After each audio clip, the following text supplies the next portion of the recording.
You know, if there's one thing you can absolutely count on in modern American politics, it's this. Every time a progressive Democrat invokes the Founding Fathers and American freedom, well, that will immediately be followed by a proposal that reduces American freedom and is an insult to the Founding Fathers. On December 8, 2016, the most corrupt politician in Washington made a speech at the dedication of a portrait of the second most corrupt person in Washington. After the Constitutional Convention, it's well known, Benjamin Franklin was asked what form of government the new nation would have. A republic, he replied, if you can keep it. Now, on to the antithesis of everything Benjamin Franklin and the Founding Fathers stood for. The epidemic of malicious fake news and false propaganda that flooded social media over the past year. Now, that part is true. Many videos showing Hillary Clinton to be a warm, trustworthy, and tough presidential candidate flooded YouTube, Facebook, and all the rest throughout 2016.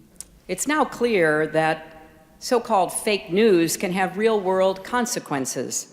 Like causing liars, traitors, and felons to lose presidential races. This isn't about politics or partisanship. Of course it is. Lives are at risk. In other words, I damn near committed suicide a month ago. Lives of ordinary people just trying to go about their days, to do their jobs, contribute to their communities.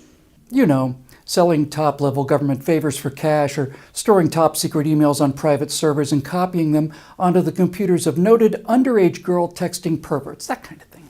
It's a danger that must be addressed, and addressed quickly. By more government. Bipartisan legislation is making its way through Congress to boost the government's response.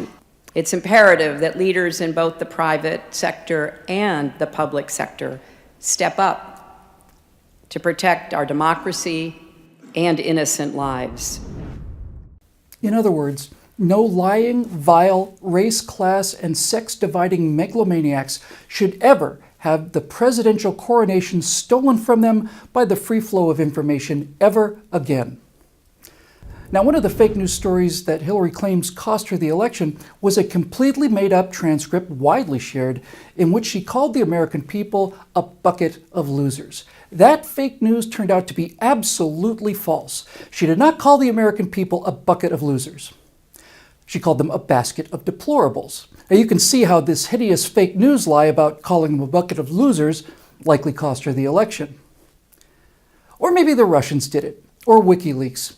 Maybe one of these sources, releasing actual recordings, emails, and transcripts, caused Hillary to lose the election by using illegal means to report the truth, when we all know that had they operated legally, like CNN for example, the truth could be safely suppressed by the objective, real news outlets with their skyscrapers and layers of fact-checkers and editors, which objectively and impartially do things like sneaking upcoming questions to Hillary in advance of the CNN debate.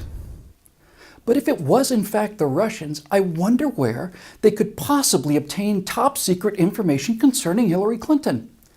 I wonder if it occurs to her that the stolen email she claimed cost her the election just might have come from the unsecure private server that she set up to shield her corruption from the prying eyes of the American people.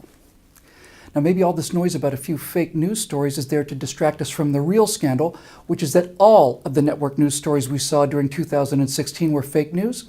Any time that Hillary was not confronted about her on-camera lies regarding her email server, well, that was a fake news story. Every time a reporter asked a question about her grandchild, instead of burrowing into the pit of corruption that is the Clinton Foundation, well, that was a fake news story too.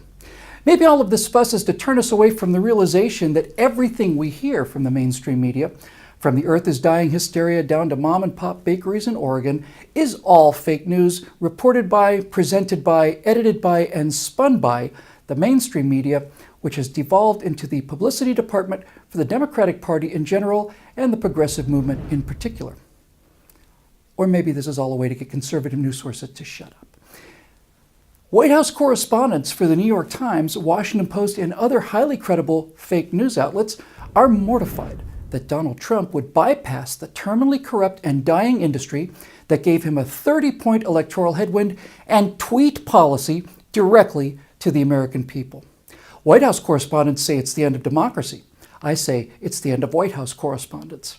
I say that 80 million Americans walking around with high-definition television cameras in their pockets and thousands of news sources reporting the actual truth is the rebirth of a long-dormant democracy and not the end of one.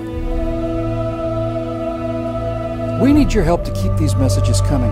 If you want to help us make a difference, please go to billwhittle.com and become a member.